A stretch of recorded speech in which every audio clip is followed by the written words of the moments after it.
So Stephen, can you tell us a little bit about where we are right now? Well, we're on a National Trust property called Heigham Holmes. Okay. It's a 500-acre island of grazing marsh surrounded by water in the Norfolk Broads.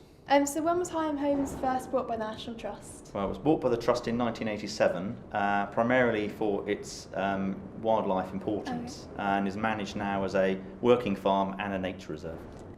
So what was Heigham Holmes used for, supposedly, in World War II? Well, local stories suggest that it was a forward landing strip for the SOE, which is a Special Operations Executive, and black painted Lysander aircraft flew from here on missions across the North Sea. So is there any evidence to support this?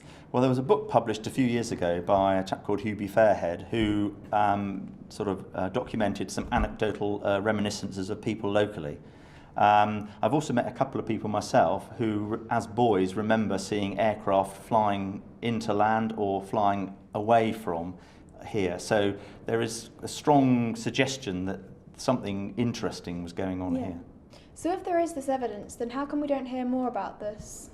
Well, the type of operations that were being carried out were top secret. The documentary evidence itself, in many cases, has been embargoed for 100 years. So some of the records in Holland, for example, won't be released until 2045. Likewise, a lot of the British records were destroyed at the end of the war, primarily because of the secret nature of the operations that were being carried out. So why Martham? Why was Martham chosen to be the landing strip?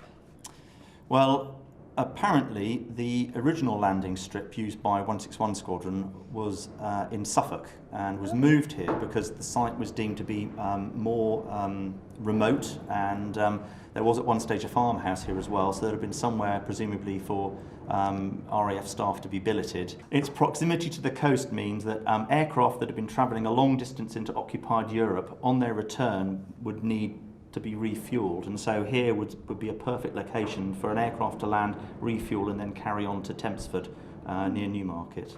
So whereabouts out there would the landing strip have actually been then?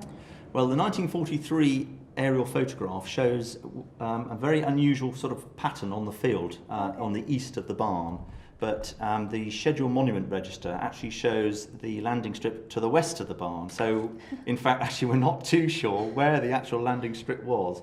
So did anyone ever live on the island? Well, yes, they did, as a matter of fact. There were, at one stage, 3 houses here. There were 2, I guess they would be marsh cottages that were on one of the low-lying parts, very damp. The children that lived in those cottages forded Candle Dyke and would walk to school across the marshes to Potter Heigham. Quite a tough trip, I should imagine. There was a house up here with at the barns as well, which was a marshman's house. And he would tend the cattle, he would clean out the dykes, and he would be sort of in charge of the wind pump for the drainage over here. And his wife apparently never left the island.